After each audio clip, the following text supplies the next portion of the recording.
రోజులాగే భోంచేశాడు, పడుకున్నాడు. బట్ తెల్లారేసరికి చనిపోయాడు.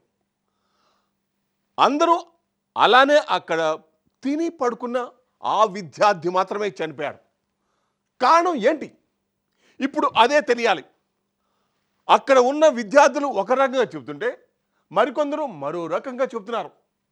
ఎవరు ఏది చెప్పినా నిజమైతే బయటకు రావాలి.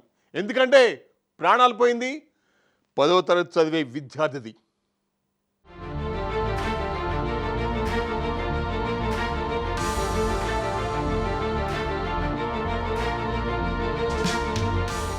కుల్కచర్ల గిరిజన వసతి గృహం విద్యార్థి అనుమానాస్పదంగా మృతి చెందాడు. వికారాబాద్ జిల్లా కుల్కచర్ల మండల కేంద్రంలోని గిరిజన బాలుర వసతి గృహంలో వికారాబాద్ మండలం మద్గుల్ చిట్టిపల్లి తండాకు చెందిన సేనావత్ దేవేందర్ 10వ తరగతి చదువుతున్నాడు. రోజులాగానే రాత్రి తిని టీ తాగి పడుకున్న విద్యార్థి తెల్లారినా లేకపోవడంతో పరిగి ప్రభుత్వ ఆసుపత్రికి తరలించారు. దేవేందర్ కొన్ని గంటల ముందే మృతి చెందినట్టు వైద్యులు నిర్ధారించారు.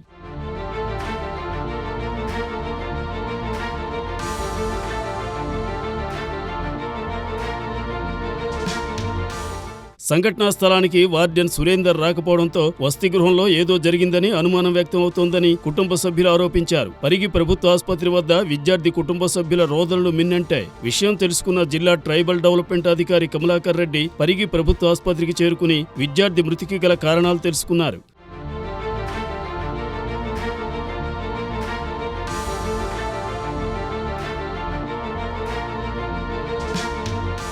విద్యార్థి నేనావత్ దేవేందర్ని పరిగి ప్రభుత్వ ఆసుపత్రికి తీసుకువచ్చేసరికి కొన్ని గంటల ముందే మృతి చెందినట్లు వైద్యులు నిర్ధారించారు. మృతదేహానికి పోస్టుమార్టం నిర్వహిస్తేనే మృతికి గల కారణం తెలుస్తుందన్నారు.